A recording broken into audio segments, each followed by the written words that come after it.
names around, and we have Carolina, Raymond, George, Avi, Julia, Ross, Linda, Sheila, Liz, Sandra, Will, Carl, Vikram, Lucky, Saroja, Jack, Tibor, Shah, Jamie, Ben, Peter, Catherine, Adrian.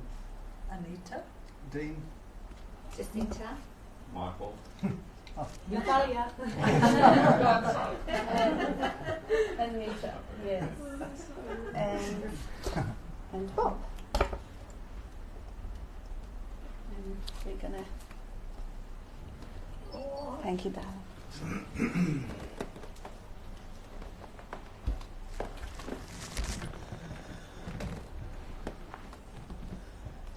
Great to see you all. What we talk about is non-duality, one without a second. And it's the one life, the one essence. And you notice the difference. In this room an hour ago, there wasn't very much, didn't seem to be very much life in it. The people gathered here, and the voices, the sounds and the words emanated. The room became charged with that life essence. And it's recognised and resonated with. You see the difference, you know the difference. It opens you up and you want to talk to one another and say that. But when we isolated ourselves as a separate entity, the individual, well, there's a lot of suffering going on there, miserableness and anxiousness, and the descriptions and words we're using to describe ourselves. But what do they say when one or more are gathered together? Well, there I am in the midst of them. And that I am is the sense of presence. Each one of us knows I am. And when that I am seemingly expressing through the many, it can be very, very powerful. And realise it is the one power. It's a power on its own if it's recognised or understood. But we've got the idea we are separate. We are individuals. We are these persons. And what brings us here? Well, innately, the people that come here are recognising or resonating with that there's something a bit more than what they've grasped or understood out there in the world. And they open up, and it brings you to where you need to be, to recognise. And it's that recognition, or a cognising, as the Buddha called it, a cognising emptiness. We think we cognise the emptiness. It's got nothing to do with the we or the I at all. It is the emptiness of self that's full of that cognising or knowing. And he made the statement at the end, it said emptiness is form. Points out that the forms can be nothing other than emptiness.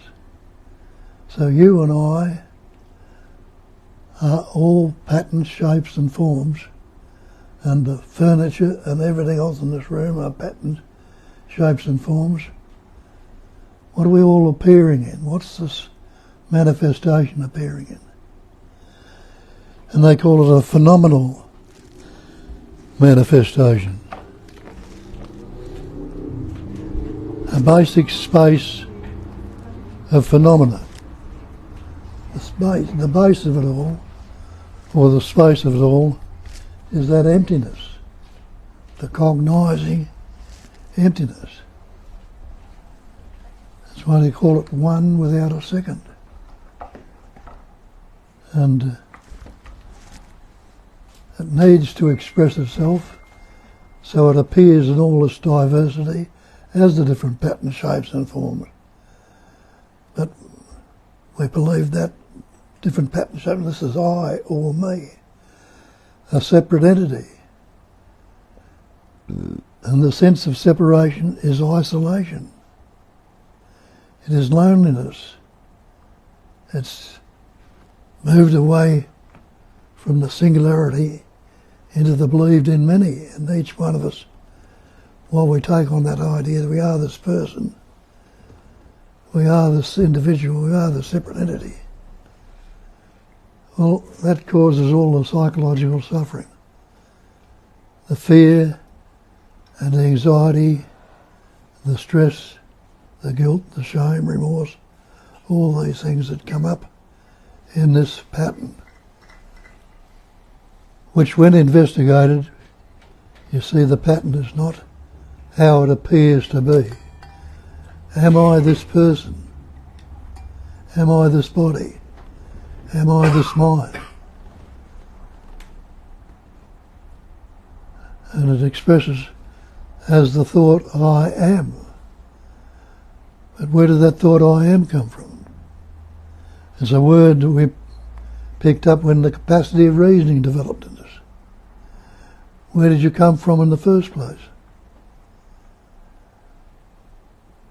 And you realise that there's only one essence, as they call it, one self, one Atman, one God, if you like to use that term.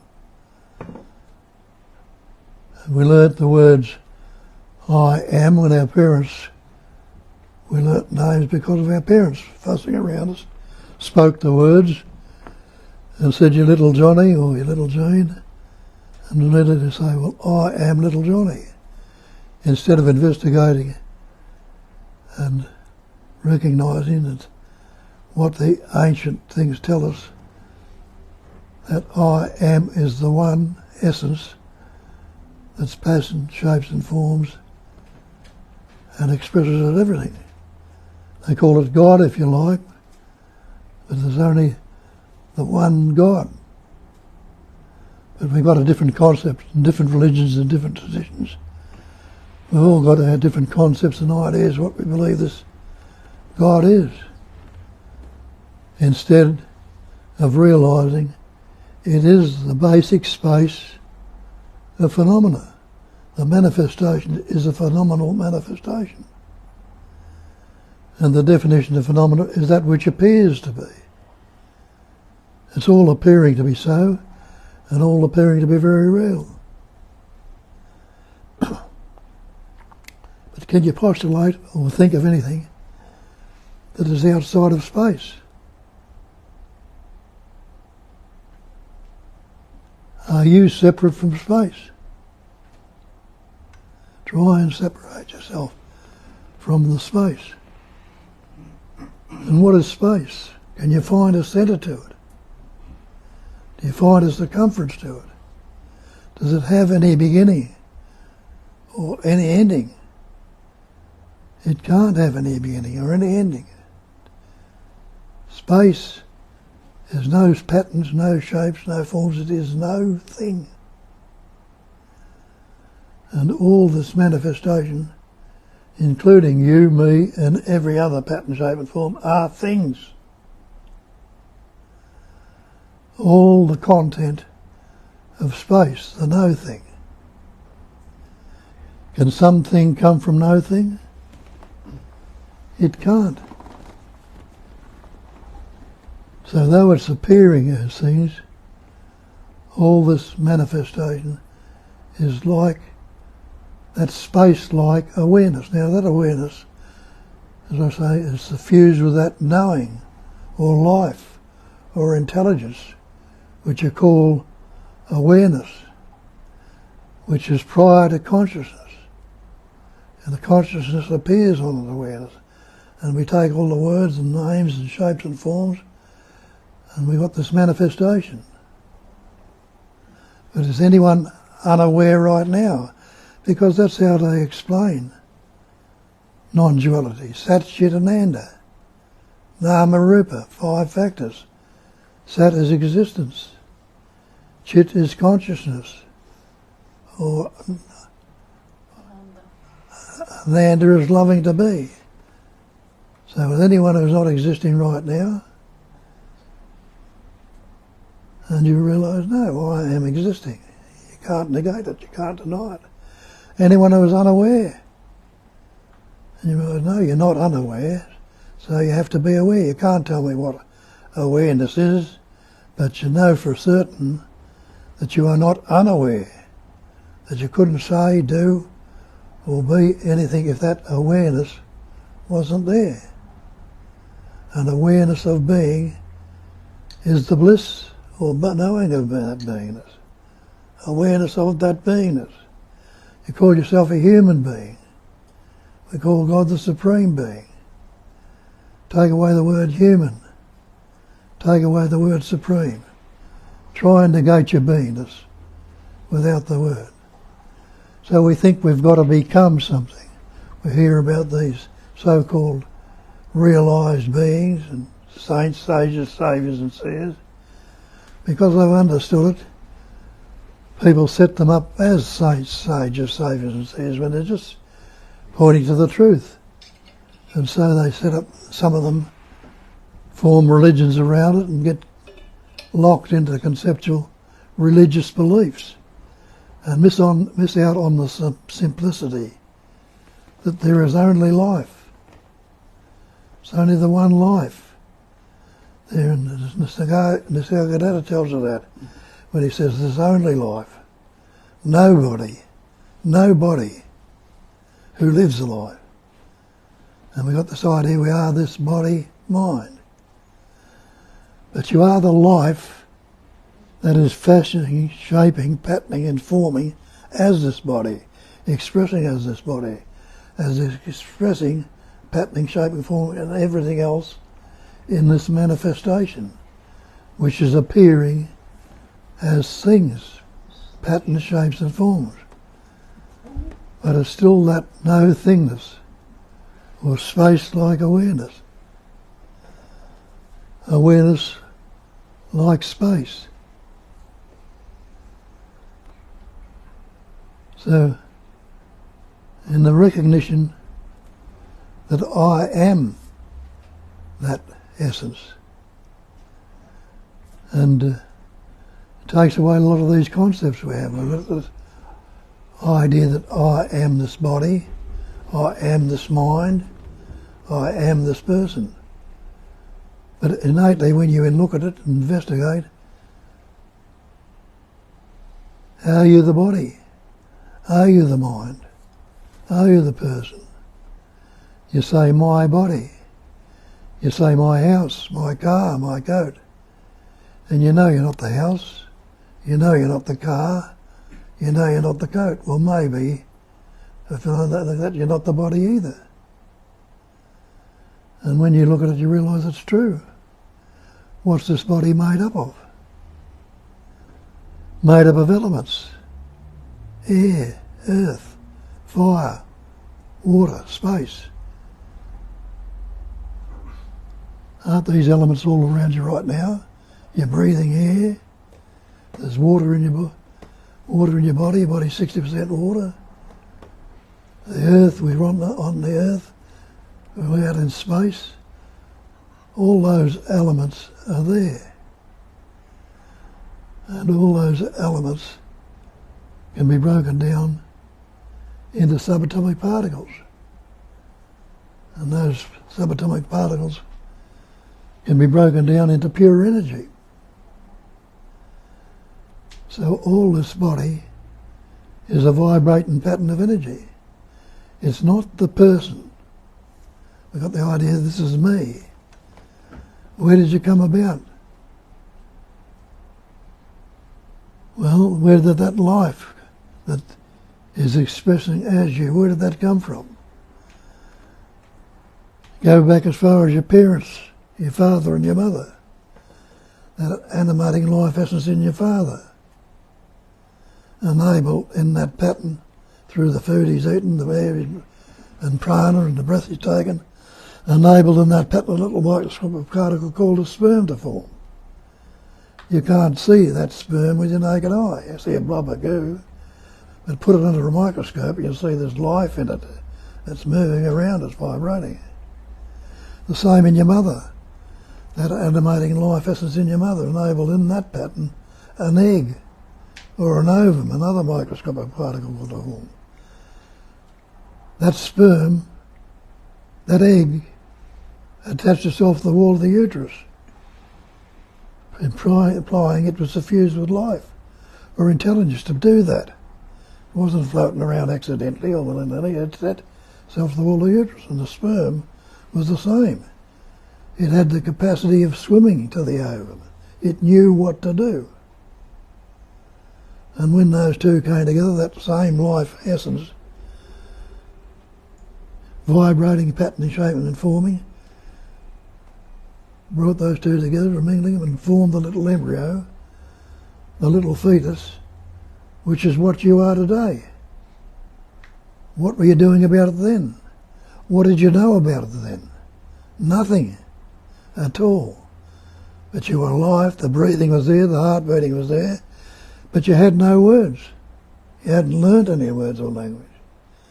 And that didn't come upon you till, as that pattern, shape and form, the capacity of reasoning developed in it and it grew, and your parents fussing you around, you started speaking and you learnt the words from them, and you learnt the words I am little Johnny, or me.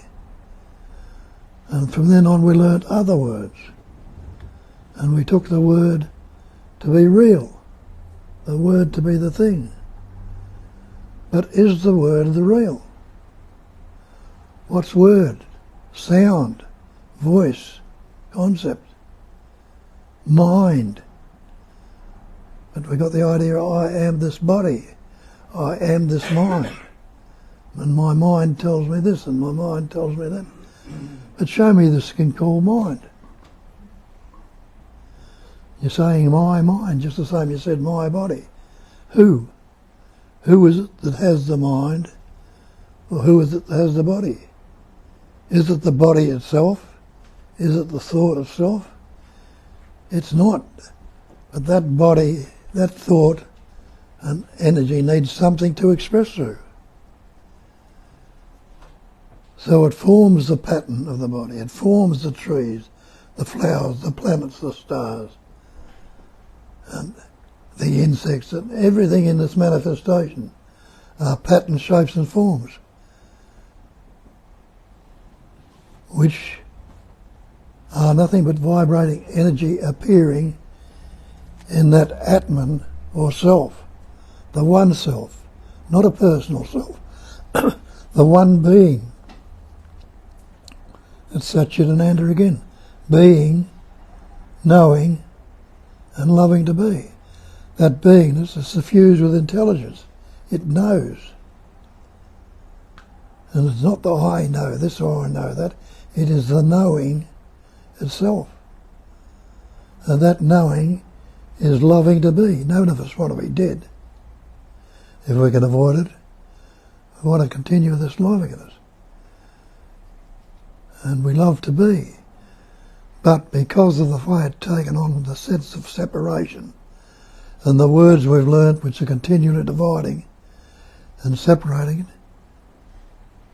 it causes all the anxiety, all the stress, all the fear, the misery is the word. It tells you in the Bible, in the beginning was the word. That's where it all begins, when we picked up words from our parents. Because of the first couple of years of your life, you had no words. You're getting quite along, quite all right without the word. You've been looked after by your parents mainly, but you were living and being. You couldn't say it was good or bad or anything. If you're hungry, you'd cry. If you're unhappy or something was wrong, you'd cry. And if you're fed and looked after, you'd gurgle and be happy. But you had no labels or words to discriminate it with. It was life itself, functioning naturally and effortlessly. And when we learned the words, we took the words to be the... When your parents told you little Johnny and somebody then asked you who you are, well, immediately you put that label on, I'm little Johnny. this is me. We put that label on it because we never look and investigate any further.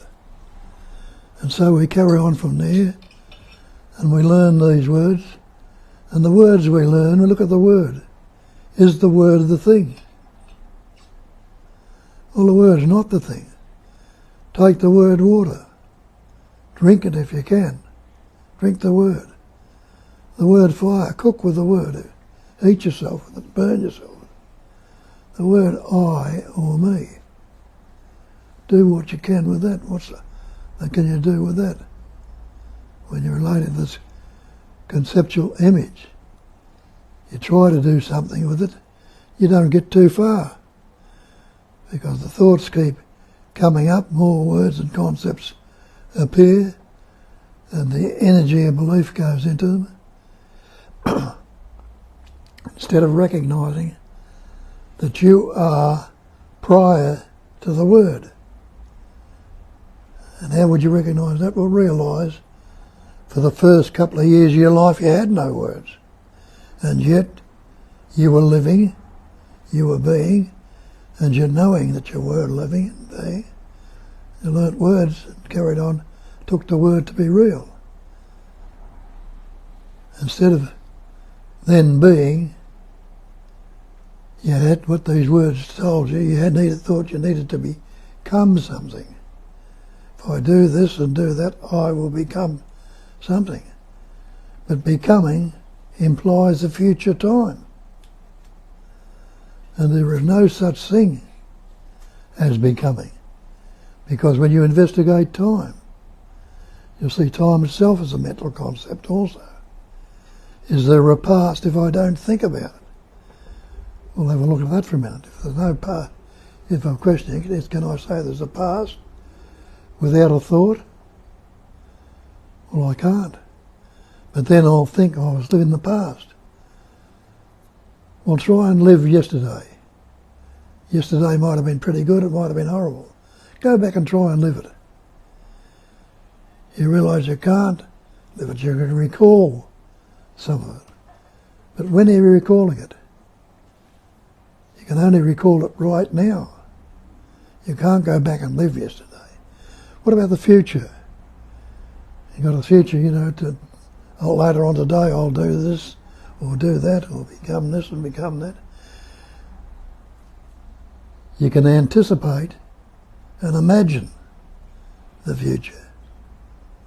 But anticipate and imagination is not living it. And you won't know the future until the actual living of it goes on. And it is a spontaneous functioning. It comes and goes because it has no duration. Past and future are duration, they're time. When does now begin? We'll have a look, try and grasp now. I've got it. It's gone. I've got it again. It's spontaneous. It's got no duration. It doesn't last. But past and future, they come and go, seemingly so. They're not the reality. So, when people like Christ tell you, I am the way, I am the truth, I am the life, people think he's talking about himself. He's talking about that sense of presence, the knowing that you are, that think expresses through the mind as this thought, I am. What is I am? Well, it is the life of me. It's the intelligence energy. It's the beingness, it's the knowingness, it's loving to be. It is not the person. The person is just another word we've learned, another concept, coming from persona, the mask. So when we take the person, we've got this conceptual image, this mask of concepts. I am Bob, the Australian, the good fellow, not so good. I like this, I don't like that. All the concepts that come along with that. And all those concepts are words. And none of those words are the real, are the thing.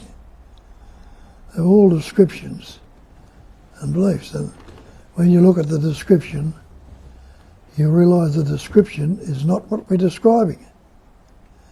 The description can never be the described. and we're trying to describe something now.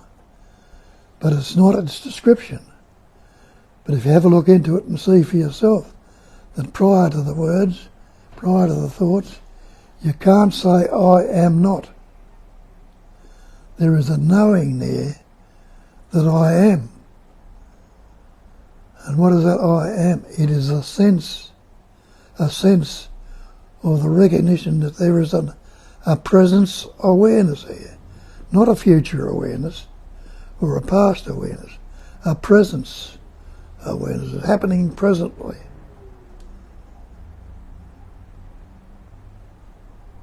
And Shakespeare tells us that. He says there's nothing either good or bad, but thinking makes it so.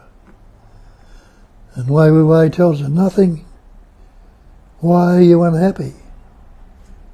Because everything you think, everything you say, and everything you do is for yourself. And he says there isn't one. And look at that. Isn't that so? What will I do next? Or will I become this? Or what will they think of me? It's all for this believed in self. And then the story starts. If I do this, this will happen, or this will happen, something else will happen. And we form a conceptual image, and that image becomes the story. The real, the word.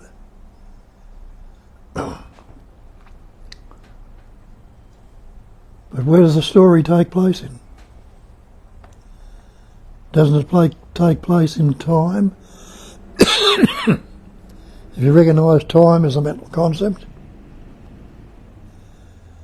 where does that leave you? Leaves you back with that presence awareness. Non-conceptual, ever fresh, presence awareness. With non-concepts it means no mental constructs. That's all a concept is a mental construct. And we've got all these concepts, taking the concepts or the words to be the real. And what do they tell us? The great mantra is, I am that. What's the that I'm talking about? We think it's this person when we learn that I am Bob in Australia, and the parents tell us, we've taken that to be real. That's what we think I am. I am this person, I am that body. But the thatness they're talking about is the thatness that you know already as everything. Because you say, that's the chair I'm sitting in. That's the room the chair's in. That's the space in the room. That's the tree, that's the flower, that's the planets, that's the stars, that's the birds. Everything is that. The one essence expressing appearing as everything. But we take the words to be real. Put that's the bird, that's the bees. Put the concept on, the label on, and divide it up, and the one becomes the seemingly many. And it becomes related to me, the conceptual image. And it's only me can be fearful. It's only me that can be unhappy. Only me that can be depressed or angry. Isn't that so? If you're angry, is it the other person that's angry, or is it you that's feeling the anger? You that's unhappy? It's only always me. Not the other happiness might be there or appearing in others, but it's not, you can't claim it as yours. So it's only when you're claiming to be there, you claim this fear, this anxiety, this stress, this guilt, this fear, this unhappiness. All our psychological problems come about from the belief that we are this separate entity. Now, a belief is not the actual. Look up your dictionary. Look up the word belief in your dictionary. It's another word we've learned. And you'll see the definition of belief is an unquestioned acceptance of something in the absence of reason. We haven't reasoned it out. When our parents told us, little Johnny, Did you work it out then? Say, oh, I'm not little Johnny, I'm not this body. No, you took it on. And we tell everybody, yes, I am Bill, or Blaine, which I am. Whatever my name was.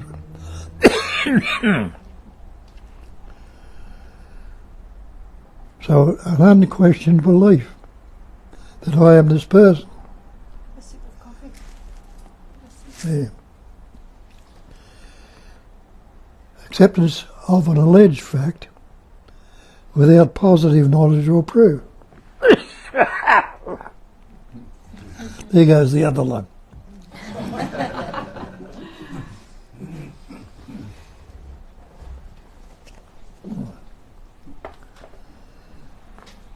So,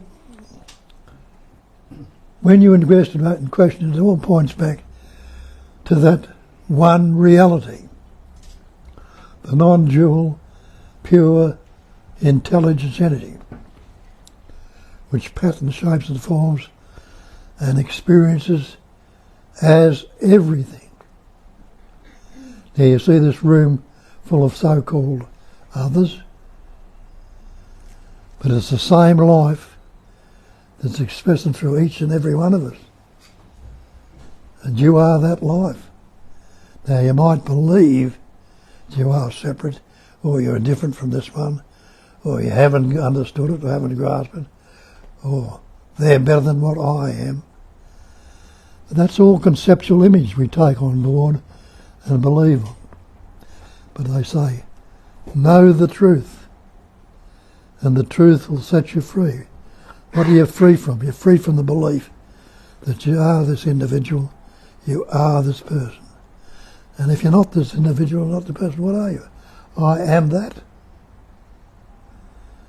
I am that reality, which patterns, shapes and forms. There's this myriads of different patterns, shapes and forms. But in essence is the absolute. Now the absolute, what can you add to absolute? Not the least thing, because it wouldn't be absolute if you could add anything to it. What can you take away from absolute? You can't take anything away from it. It wouldn't be absolute. It's going to stop me talking. No. It's a cough lolly. So you can't add anything to it. You can't take anything away from it. And if you realise that you are the absolute, who could ever be superior to you? We've got this concept that I am this individual, I am this person. He's better than me, or I'm a lot better than he is, or what's that? Who can be ever superior to you? No one. Who can be inferior to you?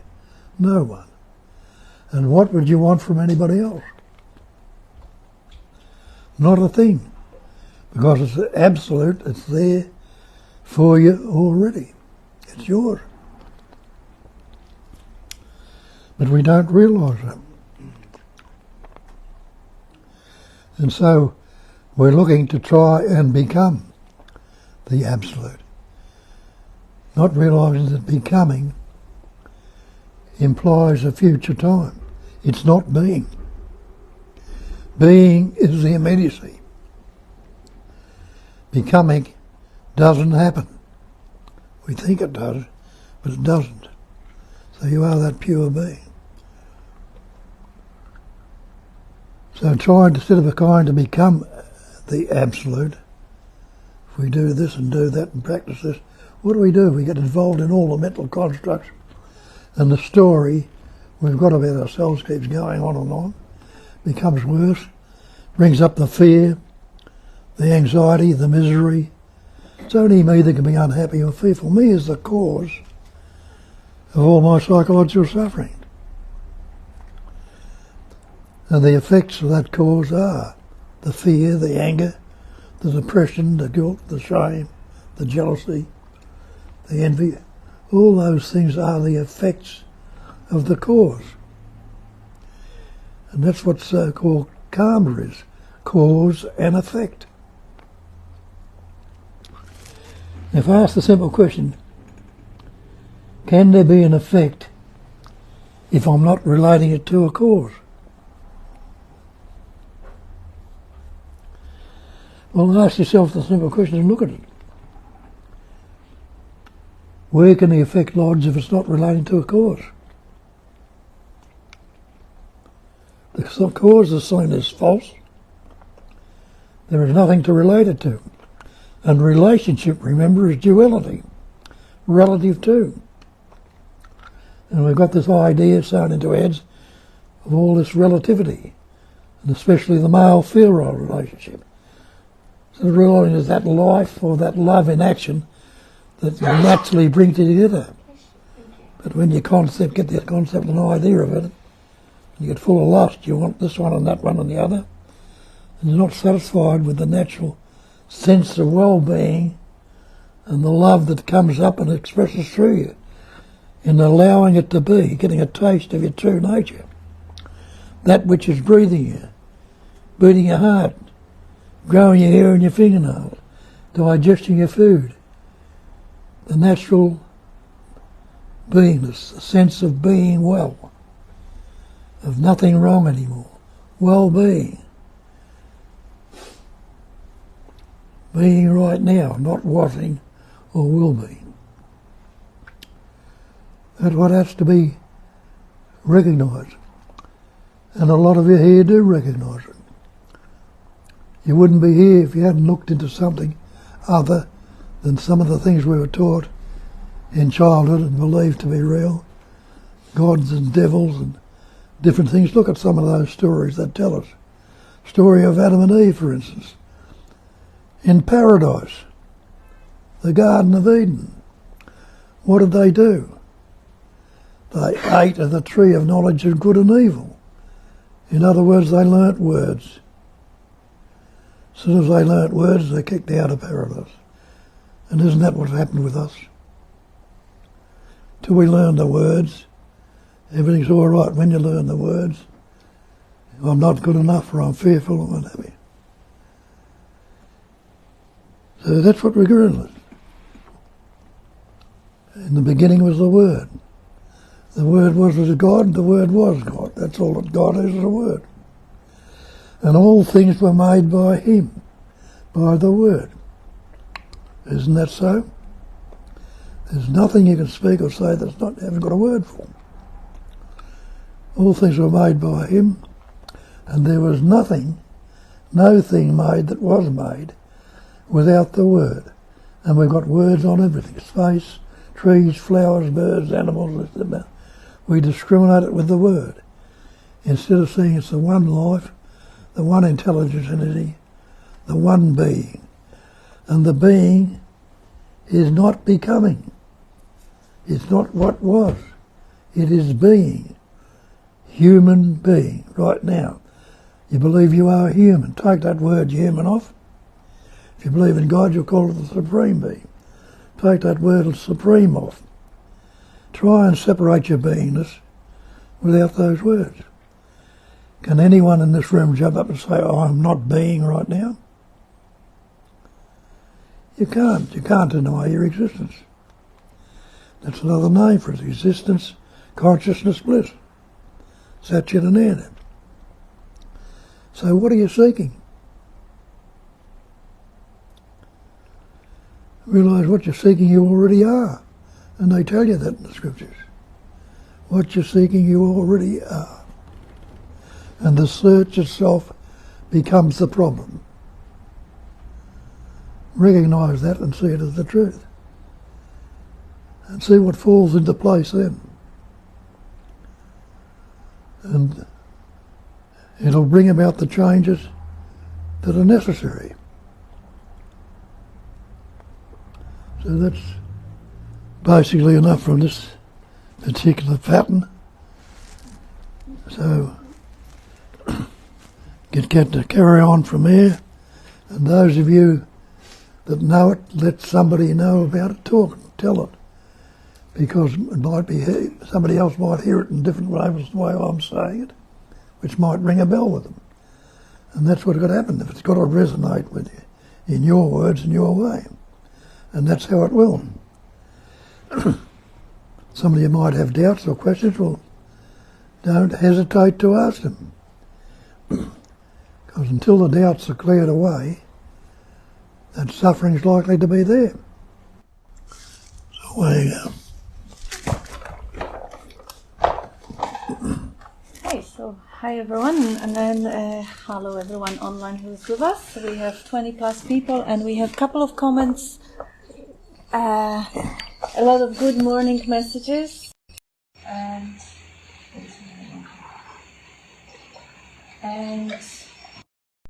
Laura, who says, I love Bob's message. No guru. He won't have it, which is why it's sincere truth. And yes, that's really worthy of appreciating, that he doesn't claim anyone being superior or inferior. Everyone is equally here, equally aware of presence. And that's also what very often the search is about. People are they looking for God, or they're looking for themselves, or they're looking for peace. And what he said, what you're looking for, you already are. So how are you God? Omnipresence, omnipotence, omniscience. How are you that?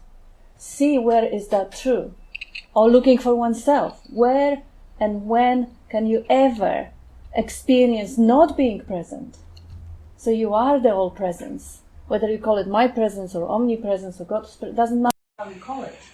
But it is experiential. Every moment, in every experience, there is, people even joke, you're running away from something, you're taking yourself with you. The presence that you are, the existence that you are. Or the peace, looking for peace. Where see what obscures the peace. See what stands in the way of the peace. And then you will realize that peace underlies everything, even the obscuration. So what you're seeking, you already are, inevitably. It is just a matter of recognition of what is already so.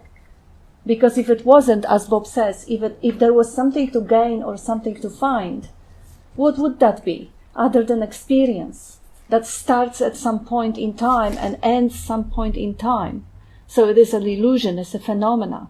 Every experience, no matter how pleasant, no matter how blissful, if it is limited to, oh yeah, it's not here now, but it may be here tomorrow, it's not worth it. It's not reality. It's part of Maya. So if we are not looking for any experience or any supreme state, but are looking to recognize what is always and forever present right here, right now, where is the looking to be happening? Not in the concepts, not in the mind, not in the passing states or passing concepts, but what underlies it, what is undeniable. So thank you, Laura, and we have greetings from Queensland, and Saul says, thank you, Bob. Yes, it will bring about the changes that are unnecessary. It happens spontaneously. Recognizing life in all thy ways, how everything happens spontaneously. And that's it for the online comments. So anyone would like to start the conversation or ask something or highlight something or contribute to the meeting? I'll say one thing. I'll start. Yes.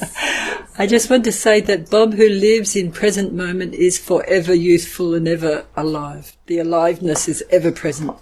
Absolutely. It's so obvious when you're in his presence. Yeah, it's lovely. Thank you. Now, Dean, you. I don't know. But Bob, like you speak in the spiel, you spoke a lot about, like you often speak about the emptiness, and you describe it in many ways. And how does someone recognise the emptiness? See, if you can recognise the emptiness in all things, you recognise the emptiness in this idea of a me. So how does, if you recognise the emptiness in the me, there is no me, then you can see the emptiness in all things, and because they're all the same. There's no separate. All the things and the me are one.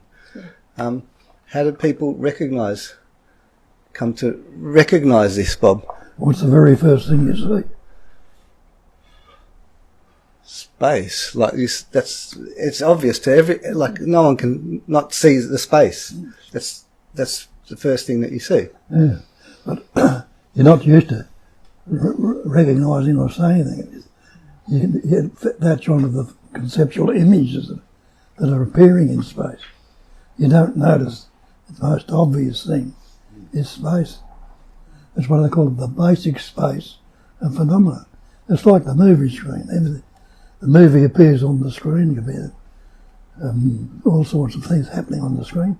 Is the screen corrupted or contaminated by anything that appears on? No. So it's not. Is the space ever contaminated or corrupted by any of the earthquakes or the tsunamis or anything, the wars and everything that appear in it? It's not. Space is no thing. It appears as everything, though, pattern, shapes and forms, like shadows. So who is seeing, what is seeing this no thing? It's pure seeing. What's your next thought going to be? The thought comes up, I think. And it's what you form the subject as soon as you say, I think. But can there be a thinker without thinking? No thinkers. Thinking or vibration happens, which we call thinking. Or we call it seeing. Seeing comes up, we call it seeing. We call it hearing. I see, I hear. As soon as we put the I on, we form the subject. No I. It's pure functioning, seeing, hearing, tasting. It appears to be so. Nobody sees it. See those windows there? When the sun shines through them in the afternoon, comes through them, only for that great pattern of light. It's not there. It appears to be there, seems to be there. But there's no light there at all. So it's on a cloudy day, misty day. You see a rainbow in the sky. Try and fly up the rainbow. It appears to be there, but there's nothing there. So it's all what appears or seems to be. It appears to not reality. Right, I say. It's quite incredible, really. It's like Same between the night. Yeah. In the hills and the mountains, anywhere at all. In the tree, when you wake up, when you go down, it all disappears. But you don't realise those that you wake up in this tree. That tree at night when it wakes up, if you don't realise your body hasn't moved off the bed, no words are coming out of your mouth. You should wake up this tree and it continues from where it woke up the night before, so you're in the same room, same house, and you should carry on from there. So this is a waking dream, if you don't know. As though that it tells you that you're dreaming between the core world. You says stop looking for ways out. The dream's not your concern, your concern is you love one side and not the other. He said, love all of you know, and the rest will be done for you. The rest of your life is done for you. It happens by itself. It's quite incredible, isn't it? Like each cell is actually empty as well. Like if you break it down, like you talk about like the subatomic particle. This infused energy or knowing what's going on, intelligence, is actually empty. Yes, spaceless. It's like nothing's recognising itself as the nothingness, appearing as everything. It's just like incredible. and like the first line in your book is like keep seeing that there is nothing that sees. There's no there's nothing there's no thing that sees. Yeah. Well, the thought I see can't see. It's like incredible. Like these pointers are so good, Bob. Like like all of them, like every single one of them. Like and they can produce like a really profound change. But I don't understand. I have no idea of the change that goes on or what's actually really going on. Like no one really knows anything at all. There's no kind of knowing on that level of intellectual. Anyway, I've said enough. Thank you. That's beautiful. Yeah. That's beautiful. Yeah, it's all, I don't even know why I'm getting all upset here. I'm not. Whatever. Maybe I am. Thank you. Yeah, you're really one of the best dreams I've ever had. Or didn't have. I don't know. Have ing. Thanks, Bob. Beautiful spiel as always. I think what I was noticing on this, it's not a path or whatever, but like the emotions are actually even deeper. Like I can feel more deeper sadness and tears, and I can feel more deeper bliss and happiness. Like I'm actually feeling more in this process, and it can just come on randomly. Like that's the mechanics, that's the human operating system, and it's been cleared a lot more to do that and feel that, and no judgment around any of that. Like sometimes I'll just break out in tears for no reason, or there'll be an immense gratitude and love that all shine through in different, or it could be anger or whatever. I know that's all labels, but this stuff is just going to come out deeper. And just one other thing I was going to say, like I like to see this as a revealing. This whole thing is a revealing. So it's about clearing or removing all the stuff that blocks the love and the light that I am. And this is one modality that can help clear a lot of that illusionary stuff to reveal more of what is already there. And life or God can sometimes put different people in my path that do another piece of work and clears more old stories or whatever. Like the other day, a deep story from childhood around there's something wrong with me. I'm not enough. There's something wrong with me, taken on by the child at a pretty young age. But I've come into this world already complete and clear and full. But at some point that story is attached. And so that needed to be investigated and looked at and revealed and let go of, and the hurt came up, and then there's more light comes out. So I don't know if I'm saying it in the way I really want to say it, but that's what it feels like. So if whatever comes, life can put stuff in your path that is going to continue to help that process grow if you're open to it. Yeah, that's all it is. Beautiful. Excellent.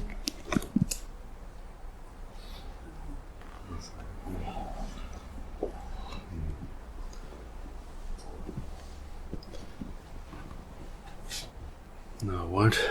Anybody else?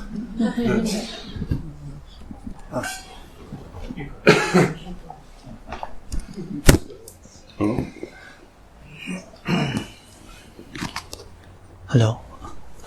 Thank you. Can I speak up? Oh, okay. All right. I feel like I'm in a class. All right. Thank you, Bob. That was so beautiful. It was my first time here today, and that was very, very enlightening.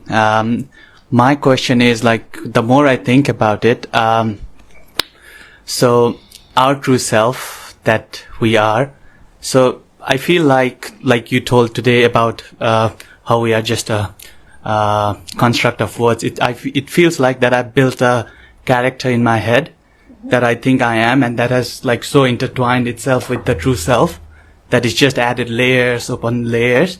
So is the path, like, is our sadhana to get rid of those layers? Am I right in understanding it that way?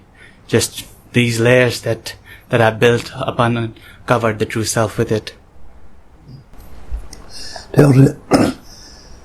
Tells in dancing means more you talk and think about it, the further away you wander from the truth. It says stop talking and thinking, and there's nothing you'll not be able to know. Follow that out and try it out, test it, see if it's true. We're not creating stories, see what happens. Yes. No, yeah, that makes sense. But I know, like, when it's something bad, I mean, it's not a very good feeling. It's easier to get rid of. But when it's something so intense, like, loving somebody or, appreciating, I guess, when you see a, like, starry sky, it's a little harder, I guess. I get it's the more beautiful things that it's, like, not, it's a little harder to, like, not, I don't know if it's the right word, but attach yourself to it. It's a lot easier with that feelings than you can say, I'm not that. But when it's something beautiful, it's like, okay, it doesn't really, I hope I made sense. See how it works. If something comes up and you like it, I say something comes up and you like it. How do you know? Well, I've had this feeling before and it's good. And we don't want the things we like to go away. Not really, no matter how much you love them, how much you want to keep them there, they're going to change. You don't want it to change, but it's going to change, so what do? We resist it, trying to keep it there. We resist it from going. And resistance is conflict. And conflict is uneasiness or disease. The other way around, something comes up that you don't like. Oh, I shouldn't be thinking that, that's a bad. What do? We resist that, try to push it away. So whichever way you look at it, there's resistance, conflict and disease going on. Leave it as it is, unaltered, unmodified, uncorrected. It changes by itself. And at no point it means that you won't be capable of loving your partner or your children or the beauty or the starry night, or it's just a narrative that creates the reference point of me. That this is I love the rainbow, I love the cat or something. That narrative is unnecessary. When you look at the wildlife, the natural world, swans or elephants, they join for life. But it is not a story, a narrative of my partner, my possession, or my attachment. No, it's just a natural joining, like the river joining with another river or with the ocean. So there is no sacrifice required. It doesn't mean that once the truth is recognized underneath the appearances will lose their beauty. Absolutely not. The pain is still painful and the pleasure is still pleasant. It's just no narrative going and referencing it to the me. This is my pain, it shouldn't be there. Or this is my pleasure, I need more of it. Yeah. Is it right to think that it just exists, the pain exists, it's not my pain, but it's just there just intuitively, it's another object? The pain is just there? It's just like you see the animals experiencing pain. No resistance. Yes. They are good teachers, animals. Yes, alright, thank you so much. Thank you. Yes.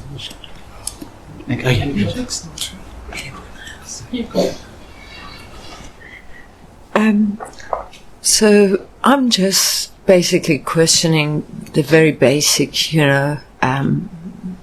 assumptions I make, because I think that's where the identification is there. And so one of the basic assumptions, I was actually challenged by someone that is clear and asked this question. And for example, he asked, when you feel your feet, do they feel like the sensation of feet like down below, like below where you are? I said yes. How? And then I thought later that why do I feel like that? Is it because I feel myself being in the head, which I think I do? That's why feet are down there. I don't know, how do you guys feel your feet? Is it down there or right here or? Well, first of all, if you already have someone who is guiding you or mentoring you in particular way, it's probably healthier for you and for him to stay there. Okay. Really. I mean, there are different styles of pointing. And if someone is taking you this way and it resonates, it may be the best for you to dig the well in one place, because we can bring you another pointers. They all point to the same place. But they may seem contradictory and they may just confuse you further. Okay. So if you go that way, stay with that guy, follow him and dig deeper. And then after some time, if you see that it completely doesn't work and you can't actually see where he's taking you, well, okay, maybe that was just an obstruction. Because the experience, yes, you can tell that anyone can say, that light is further away than that light. And that's natural. Or, yes, my feet are further away to my nose, for example. But it is a subjective narrative that judges the sensations. Okay. So you can see the sensation is always happening here. And the narrative brings up the distancing it from that here. Because here is unlocated. and the distance is a seeming location. But I suggest you stay with that guy because he may have a point somewhere. Okay, thank you. And so just another question is, so, I mean, about distance, is it like, do you guys, maybe I mean, this is something I just heard it from other people on YouTube, that they don't actually perceive distance as we do, like, you guys that are clear, like, basically, is it like you see 3D or? You want to imagine what we are seeing. You see, that doesn't work, does it? No, it doesn't work. Whatever people are describing, description is never the described. Okay.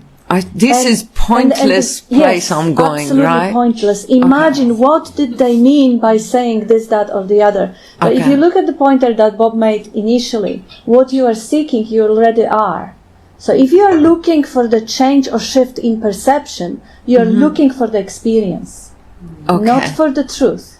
So if they see differently, that's their problem. They may have some sort of separation issues. I see more or better or different than you do. Therefore, I will always be a guru. You will always be follower. Okay. We don't go there. This is not the style. We are pointing out that you are already what you are looking for. Not that you will become when you learn to see 3D or 4D or 2D or whatever the concepts people may have about how different they are to you.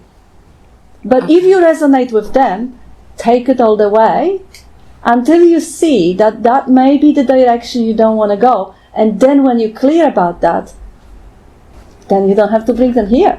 And you can really fully listen to Bob.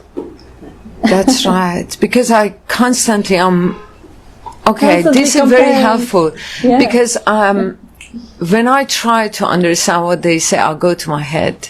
Yeah. So I basically have to just investigate what is here rather than what they say, right? Absolutely. That's what you're suggesting. Thank you so much. Absolutely. Especially when they bring up differentiation and separation. So another thing that came up, sorry, I'm asking too many. Go for it. Absolutely. Like another thing that I don't know if that actually came up for myself. Like I was actually going into emotions like, okay, when I'm sad, how does that sadness feel? When I'm stressed, how that stressful feels in my body? And then I somehow, I don't know how it happened, but somehow I just got distance from it. Like basically somehow it happened that I just was looking at it more from distance. So, okay, that's sadness going on and this is me looking at it. I can't describe it, something like that. And then I thought, well, it's just nothing really. This is just a sensation that I'm calling it sadness. Yes. And I mean, and then I thought, how come that if that's it, if it's just a sensation and a thought that labels it, so how come all of us, I mean, is sadness actually felt the same way by someone else? Again, you're doing it again. Who cares? Yeah, I know, but how come we all call it sadness? I mean, yes, we how have does it feel? Certain social conditioning. We all have the facial recognition pattern, and we all have particular way of projecting our feelings outside. So when I see someone screaming on the top of their lungs, I would project anger, and you probably would too. What that person feels, well, who cares? They probably feel rushing bloods and, breathing from the top of their lungs and maybe clenching teeth and, those are sensations that they're experiencing. And we were conditioned to label particular set of sensations in particular way. That's called socialization. But what the other person feels, how they, the people who are actually misjudging the labels, they can sometimes misplace them. You can see and you can actually mistaken the anger for frustration or the frustration for the disappointment or things like this. But what does it really matter? So the question is, yes, the comparison, is everyone feeling the same sadness? Is everyone seeing 3D or 2D or whatever? See where you are, you again separate yourself from the crowd and trying to join it from the position of separation. That's impossible. You can't get there. But am I the same? Am I okay? Am I just experiencing as the others do? And if I don't, how am I going to modify myself to fit in? You don't have to. You are the same life, expressing through that pattern. Certain expression will be universal and certain will be completely unique. And that's perfect.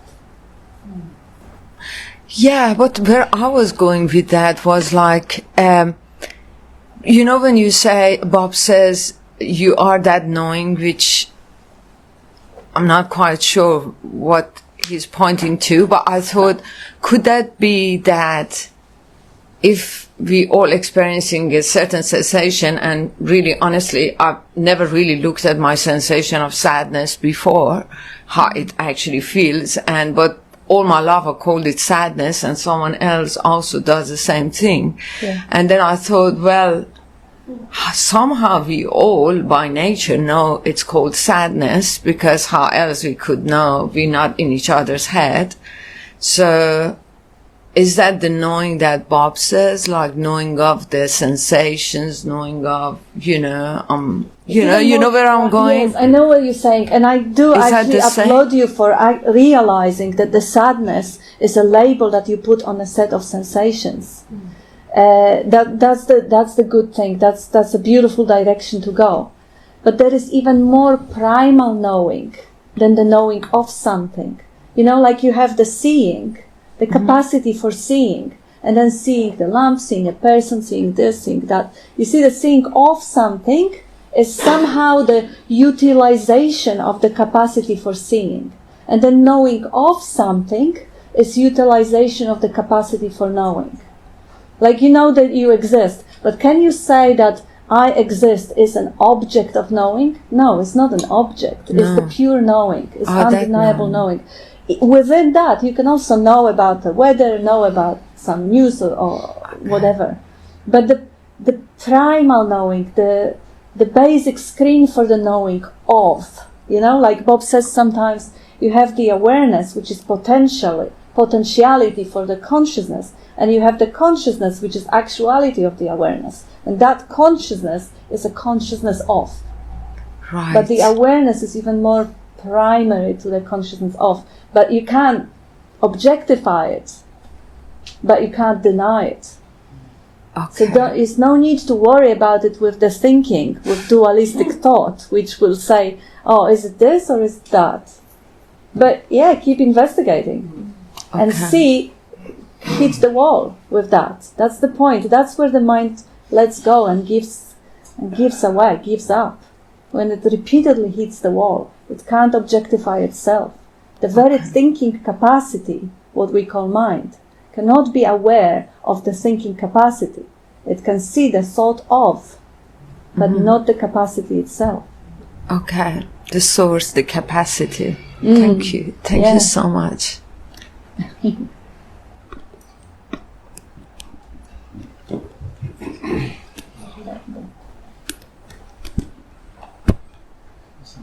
Yeah. I just want to say that there's no outcomes. There's no outcomes. Nothing can happen here. You know, we line up our objective analysis and we say, okay, at the end of that there'll be something that transpires.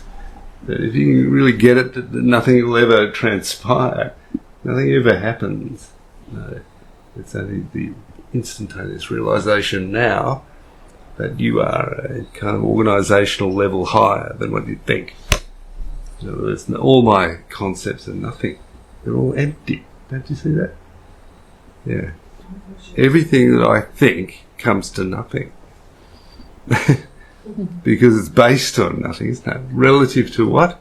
Nothing. But that's okay. You know, that's all right, that's good. Because if we sit there for a minute in the impossibility of that, never being able to resolve one concept against another, you know, we can't ever do that, can we? So in this moment we throw up our hands and say, this is impossible. I don't know what to do. I don't know who I am. I don't know what I'm doing. Here I am, you know, and something else will kick in then. Something non-conceptual realization. Yeah. I don't know if that makes any sense, but that'll do. Just having a little word about that too, Misha. Yeah, I think there's no denying, there's no rejection of it, of an apparent experiencing or experience. You know, there is an apparent Mitra and an apparent Bob and an apparent all of us. The thing is that operates at a certain level. And I think most of us humans get stuck thinking that that's reality, when in fact there is something that knows that that there's a continuous thing going on. There's something in the background, a kind of quality or an experience. I wouldn't say quality, a direct experiencing, which never changes. It doesn't get sad. It doesn't get happy. It's not worried by rain. It's not, but those things appear to be occurring, but there is this other thing within all of us, because we are us. It is the ground that there is a knowing of that which is never actually affected by that. Yeah. Beautiful. So there's no rejection of it. Or acceptance. Or acceptance, that's right. But there's no buffer to it. That's right. Things are not as they appear. Adrian introduced Things are not as they the appear. topic of identification. One of the Christian mystics referred to his body as poor body donkey or something like that. My poor body donkey. Yesterday I took the donkey for a walk and my pedometer goal was 5,000 steps. And every bloody step there was this donkey, heavy, weighed down, 1 foot plodding after the other. It was sort of like the old age is just saying, well, this is what it is, this is what it's like. And there's the identification was stronger than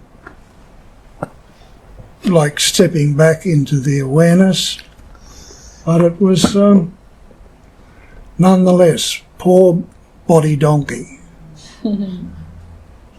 from beginning to end,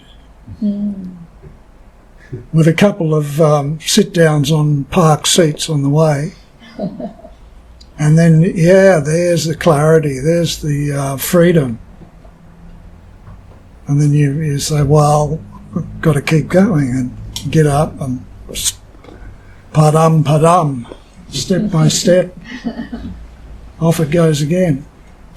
So I used to think I wasn't identified with the body until I went to the dentist.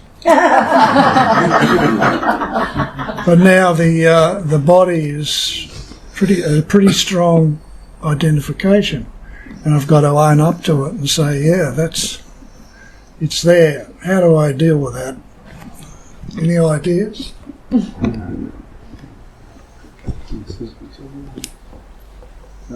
I was just going to comment. You was talking about I think before you something about I just like the metaphor of the movie and the screen. What you are is the screen that the movie appears on, and so the movie can be a horror movie or a comedy or a romance or a drama, and the screen isn't affected. It doesn't care, And so what's happened sometimes is we forget that we're the screen for a moment, but that's appearing on the screen also. So that's still not the screen. It's just the screen. And it's It's very simple, I think. Yeah, it makes it simpler too. It's so easy. Oh yeah, it's just a movie. And wouldn't it be boring if it didn't have a little problem in the plot sometimes, you know? It makes it fun. Makes it interesting anyway. 10 minutes to go. But at the same time, it doesn't matter. 10 Okay. minutes. 10 minutes to go. No, you continue. We still have 10 minutes.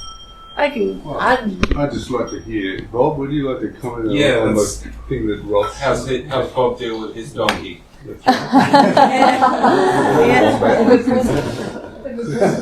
Oh, I'll get a carrot. Does this cat happen to you guys?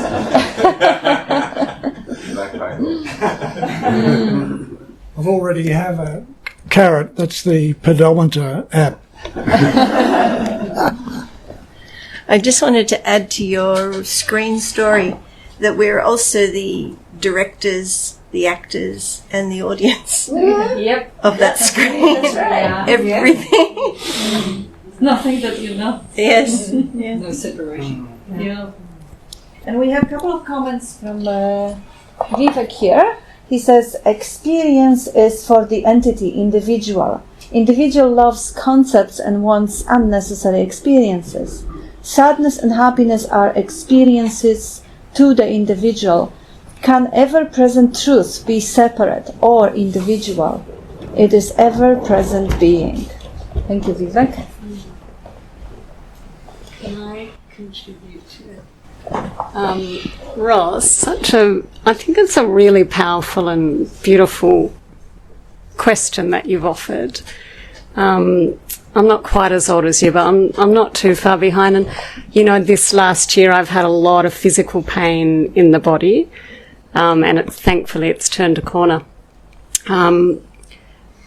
But in terms of working with it, if you like, which I know it's all story, but it seemed like the most painful story and the way to identify was this constant narrative that it shouldn't be happening, that this should not be happening here, you know, because of all the other, you know, the healthy eating and the walking and the da-da-da-da-da.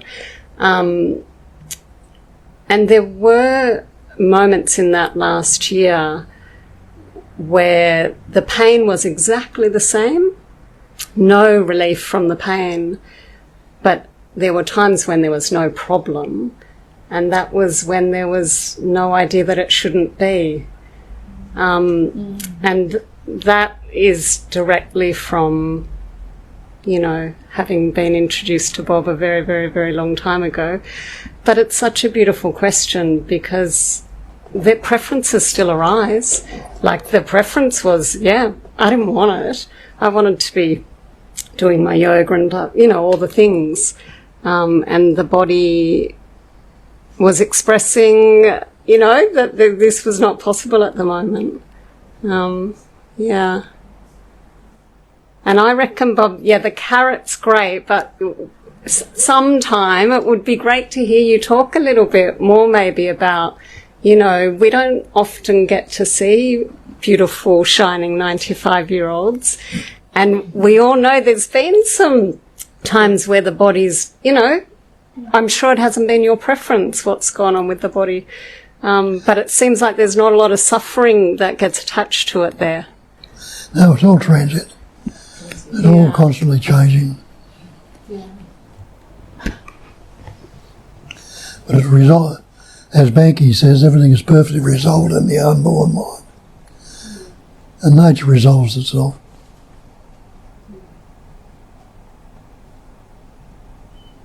And that attitude I've noticed because, yes, especially over the last few months, certain capacities body has lost. Like he used to walk fair distances, now this is unavailable. And of course it comes with, well, a pity, but it also comes with a this is how it is now. Yeah. And then the pains are come and go. Yeah. Some pains can be medicated, some can't. Yeah.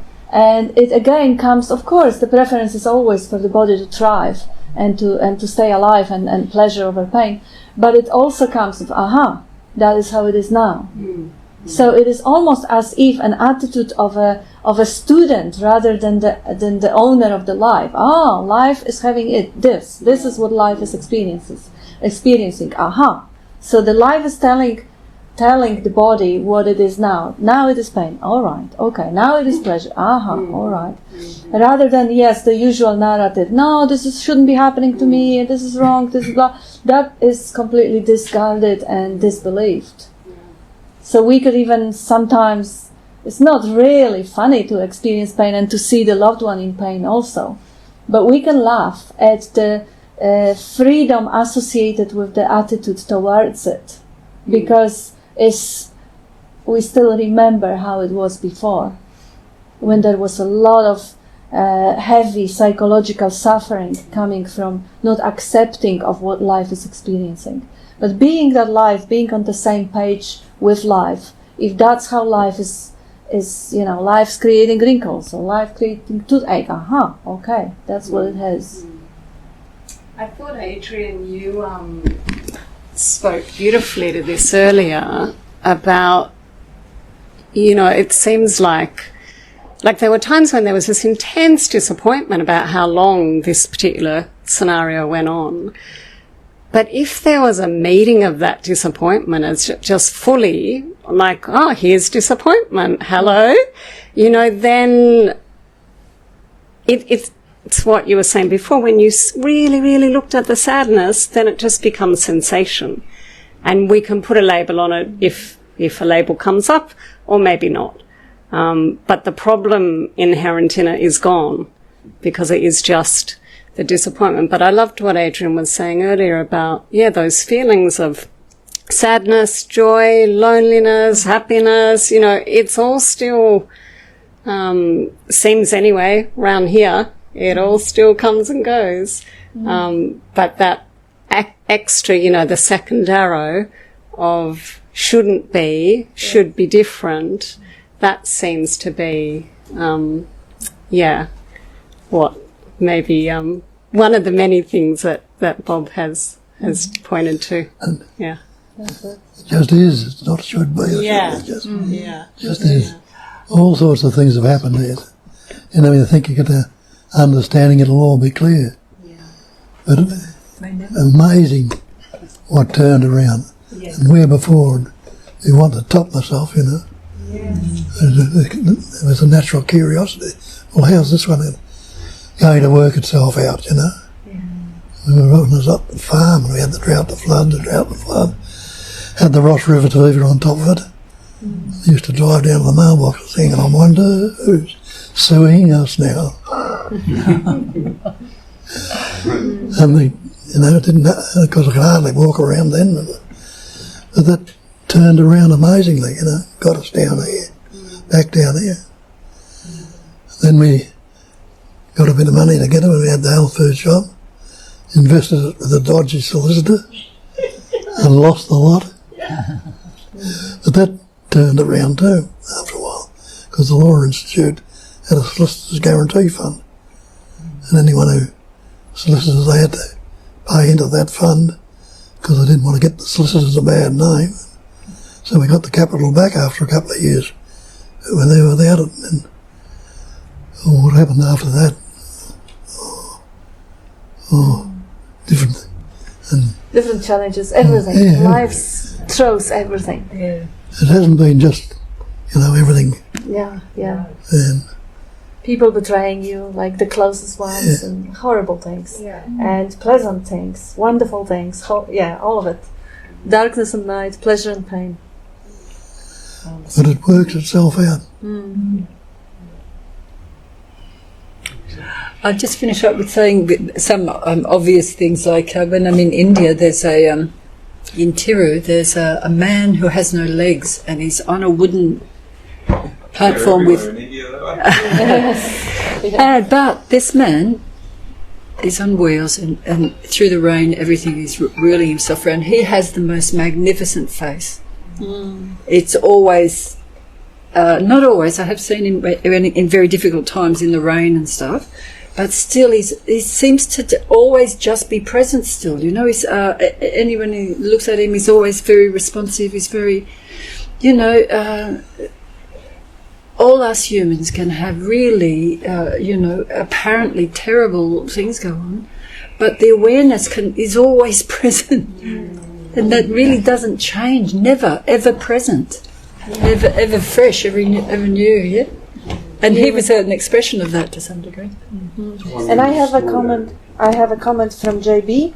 The I that was referred to at age 5, age 7, at all ages in life is the same I, or impersonal one.